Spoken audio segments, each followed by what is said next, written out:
নমস্কার, আমি আচার্য দেবজিৎ অ্যাস্ট্রো দেবজিৎ চ্যানেলে সকলকে আমার স্বাগত।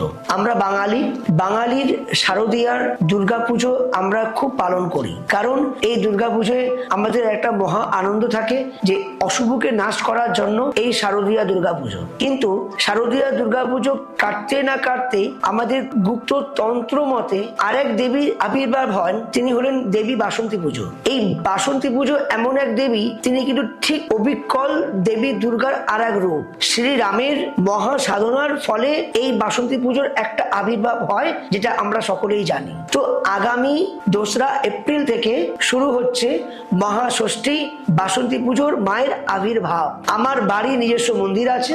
এই নিজস্ব মন্দিরে প্রতি বছরের ন্যায় আমি এই নবরাত্রির তিথিতে মায়ের কাছে বিশ্ব কল্যাণের জন্য, শত্রু নাশের জন্য, সুখ শান্তি সমৃদ্ধির জন্য আমি আমার মন্দিরে মহা হোমযজ্ঞ করে আমার ভক্তের কল্যাণের কাজ করি। আর অষ্টমী তিথি পড়ছে আপনার 5ই শনিবার, রবিবার, নবমী, সোমবার, দশমী। তাহলে এই আপনার অষ্টমী তিথি, সপ্তমী তিথি, নবমী তিথি, এই তিথির যোগে কিন্তু আমার নিজস্ব মন্দিরে এই 3 দিন ব্যাপী বিশ্ব কল্যাণ এবং ভক্তদের কল্যাণের জন্য মহা হোমযজ্ঞ করি। তাহলে এই বাসন্তী দেবী দুর্গা পুজোর সময় আপনাদের যে কোনো সমস্যা থাক না কেন, আপনি অগ্রিম আমার সঙ্গে যোগাযোগ করতে পারেন। সাথে আমরা এখান থেকে বাস্তু দোষ থেকে একটু মুক্তি পাওয়ার জন্য আমি ছোট্ট একটা টোটকা দিচ্ছি। এই ক্রিয়া আপনি করুন, দেখবেন 100% আপনি ফল পাবেন। যারা আসতে পারছেন না, তারা আপনি সাময়িক একটা ক্রিয়া করুন, আপনি ফল 100% পাবেন। কি করবেন? সপ্তমী থেকে নবমী তিথির ভেতরে আপনি ঠিক অষ্টমীর যোগে, অর্থাৎ সেই দিন পড়ছে আপনার শনিবার, এই শনিবার তিথিতে আপনি কোনো পিতল কাঁসার দোকানে গিয়ে আপনি একটা ছোট ত্রিশূল আপনি কিনতে পারেন। সেটা পঞ্চশূল হোক বা ত্রিশূল হোক, আপনি কিনতে পারেন। কেনার পর আপনি কি করবেন, যেখানে যে এলাকায় বাসন্তী দেবী মা দুর্গার পুজো হচ্ছে, সেখানে এই ত্রিশূলটি সহ ফুল, মালা, মিষ্টি, ধূপ, বিশেষ করে পদ্মের মালা, অপরাজিতার মালা, বেলপাতার মালা, 108টা বেলপাতার মালা এবং ফুল মিষ্টান্ন নিয়ে, ধূপ বাতি, আলতা, সিঁদুর, একটি চুনরি আপনি নিয়ে, সাথে সেই ত্রিশূলটি আপনি নিয়ে নাম গোত্র দিয়ে ব্রাহ্মণ দ্বারায় আপনি পুজো দেবেন। পুজো দেবার পর বাড়িতে এসে আপনার বাড়ির যে এন্ট্রেন্স আছে, সেই এন্ট্রেন্সে দরজার উপরে, ভেতরে, দরজার বাইরে নয় কিন্তু দরজার ভেতরে ত্রিশূলটি ঠিক এইভাবে আপনি লাগিয়ে রাখবেন, মাথার উপরে সোজাসুজি ঠিক এইভাবে টাঙিয়ে রাখবেন। টাঙিয়ে রাখা মানে দড়ি দিয়ে বেঁধে রাখবেন, মাথায় রাখবেন। যখন আপনি পুজো দিচ্ছেন, ওই ত্রিশূলটি কিন্তু একটু সুতো দিয়ে ত্রিফলার মধ্যে ঠিক এইখানে সুতো দিয়ে, লাল সুতো দিয়ে বেঁধে রাখবেন। বেঁধে কিন্তু পুজোটা দেবেন, ওই বাধাটা কিন্তু খুলবেন না। এবার বাড়িতে যখন আসবেন, বাড়িতে এসে ওই ত্রিশূলটাই কিন্তু আপনি সোজাসুজি লাগিয়ে রাখবেন আপনার দরজার ওপরে। আমি বলছি, আপনার বাড়ি থেকে যত কুনজর আছে, সেই কুনজর আপনার কেটে যাবে। কাজ, কর্ম, সুখ শান্তি সমৃদ্ধি অনেকটা ফিরে আসবে। বাস্তু থেকে কেউ যদি কুনজর দিয়ে রেখেছেন, কুনজর কিন্তু কেটে যাবে।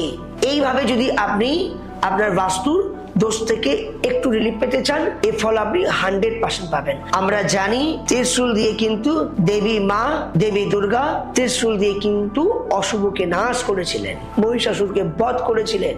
বধ করার পর মায়ের পায়ে স্বর্ণপর্ণ করালেন। তাই শত্রুকে নাশ করার জন্য ত্রিশূল কিন্তু মহাশক্তিশালী। তাই এই ত্রিশূল ধরে আপনি ক্রিয়াকর্ম করুন। আমি বলছি আপনার 100% আপনার সলভ হবেই হবে। এবং সাথে যদি আপনাদের গ্রহদোষ থাকে, মাঙ্গলিক দোষ থাকে, কালসর্প দোষ থাকে, গ্রহ দোষ আছে, বাস্তু দোষ আছে, আপনি এই দোষগুলো আপনি মায়ের কাছে শরণাপন্ন হয়ে এই দোষগুলো আপনি কাটাতে পারেন। এবং যারা আসতে পাচ্ছেন না, তাদের জন্য আমি আচার্য দেবজিৎ আছি।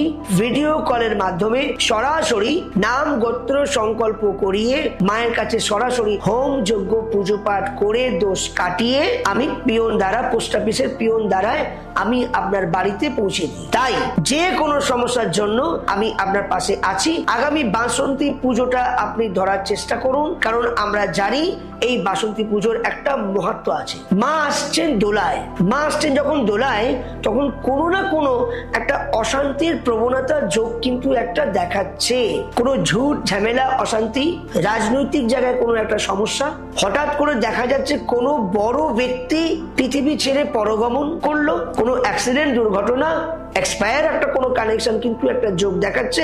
দেবী দুর্গার দোলায় আসা, গজকেশরী গজযোগেতে দেবী দুর্গার কিন্তু গমন হচ্ছে, আগমনটা নেগেটিভ। তাই মার্চ আর এপ্রিল পুরোপুরি দশমী পুজোর পর পর্যন্ত একটু নেগেটিভ থিঙ্কিং দেখাচ্ছে, সকলে সাবধানে থাকবেন। আর দশমীর পর দেবীর গমনটা গজে, এটা শুভ সূচক। যদি কোনো সমস্যা থাকে আমার নাম্বার কলে যাচ্ছে 85828293999990385 445। এই দুটি নাম্বারই কিন্তু আমার নাম্বার, এই দুটি নাম্বারেই কিন্তু আমার সঙ্গে সরাসরি যোগাযোগ করবেন, অথবা আমার অ্যাসিস্ট্যান্ট আছে সেও যোগাযোগ করবে।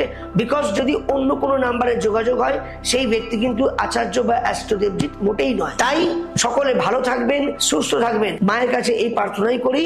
দুর্গে দুর্গে রক্ষণে রক্ষণে স্বাহা, দুর্গে দুর্গে রক্ষণে রক্ষণে স্বাহা, দুর্গে দুর্গে রক্ষণে রক্ষণে স্বাহা। জয় মা।